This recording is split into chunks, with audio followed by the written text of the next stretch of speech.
Psychological formulation. This is a type of interview, but due to the name, some people kind of forget that it is. Just know when you see psychological formulation, it is a type of interview. What? A psychological formulation is an interview that is a collaborative process between psychologist and offender that tries to make sense of their difficulties by looking at their relationships, biological and social circumstances, life events, and how they have interpreted these events and what has happened to them.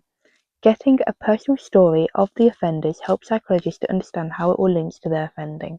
Hard Etel came up with a formulation that gathers a lot of information and it focuses on the product of gathering information. The formulation summarizes all the information on the offenders and adds new information. So you have individualized, this is focusing on the individual, narrative, getting qualitative data, diachronic, past to present, so gathering information from the past to the present tense, testable, measurable, can only be found wrong. Ampliative, doing more and adding more information. This technique is all about gathering information. You want more and more and more information. Process. The psychologist will ask the individual why they've committed the crime to see if they are capable of committing the crime and reoffending. The psychologist might also try to undertake a psychological formulation.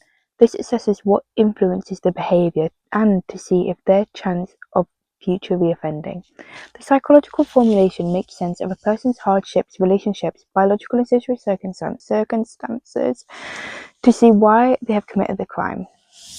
Different psychologists will have different ways of performing a psychological formulation.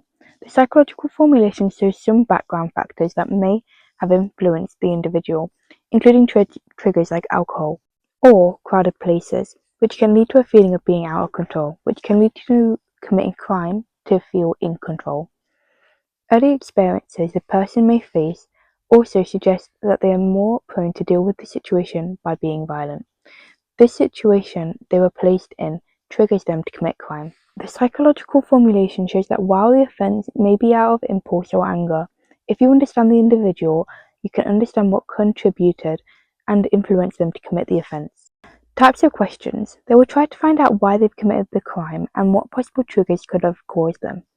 Questions will be asked about their childhood experiences, core beliefs, and triggers. They will ask questions about the situations itself and ask what happened from their perspective to elaborate if needed. Questions about their feelings, thoughts, and behaviors and physical symptoms, for example, if their heart rate increased in relation to the situation, would also be asked. So here's a little diagram showing how it works. I hope this is useful so you can visualize it. Here's some other AO1 points. The role of the BPS. Psychologists will undertake a formulation differently from one another between offenders. There's no fixed way of undertaking the formulation. The BPS issues some guidance that help reduce the variability, which led to reliability. Skinner, 1971. Someone's partner died, which meant they were no longer being rewarded.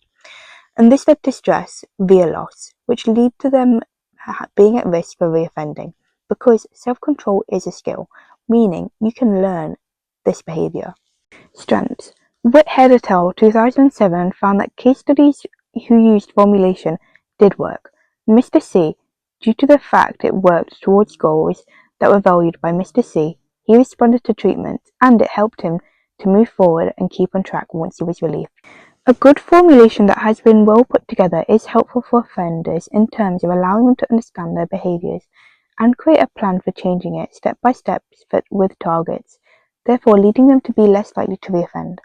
This shows it is effective for offenders and society as there's less crime.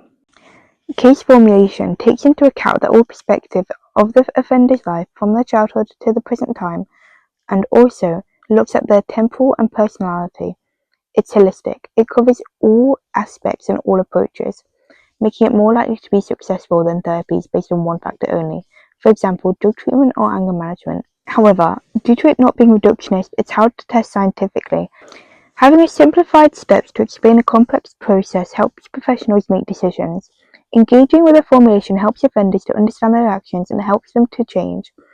It's endorsed by both the BPS and the HPC. Weaknesses. There's an issue with several different people are involved in creating a case formulation and implementing it. Not just the psychologist needs to be trained, but everyone who is involved with the offender needs to be trained, including police officers, prohibition services, and other support workers. These officers do not agree with it, and they're not implementing it fully. This means it can be ineffective. It's hard to define case formulation. The BPS says it's developing a hypothesis for someone's difficulty which links with the theory and practice. So it will look at the offender and have theories as to why offending has difficulties. The Royal College of Psychiatrists sees it as reporting the individual's diagnosis. If the diagnosis is made about the offender, then the treatment can be recommended. It's hard to come up with a treatment for offenders on a case formulation where there's a lot of detailed data that may contradict itself that needs to be broken down and summarized into clear, simple formulations. The person doing the case formulation takes all the information from the offender and decides what is important and summarizes the information, leading to subjectivity. This is what one forensic psychologist may think important, the other may not. The case formulation relies on the offender giving all the necessary information. They may not do this either because they generally cannot remember or because they're not willing to share some information. This can impact the effectiveness of case formulation as they do not share all the necessary information. Reductionism / oversimplistics. Fragments of what is important when building a picture of a person. Focusing on history, they may miss a motive. Here is a question and a marked scheme for you to have a go at.